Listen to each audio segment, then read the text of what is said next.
বাংলাদেশের রাজপথে আরেকটি খুন। দিনের আলোর প্রকাশ্যে হত্যা, একজন বাবা, একজন ভাঙাড়ি ব্যবসায়ী, একজন মানুষ, লালচাঁদ ওরফে সোহাগ। যে খুনের দৃশ্যপট নাড়া দেয় পুরো দেশকে। খুন হয় শুধু সে নয়, ভেঙে যায় একটি পরিবার। একটি শিশুর হৃদয়ে জন্ম নেয় ভয়, ক্ষোভ আর এক বিরাট প্রশ্ন, এ দেশ কি আমার?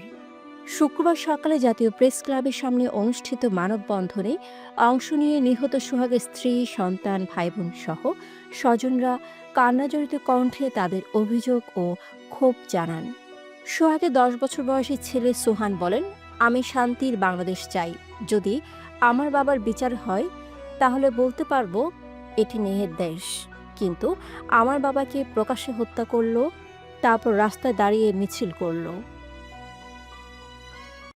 Fashion brand Money Art. Men's, ladies, and kids wear. Art.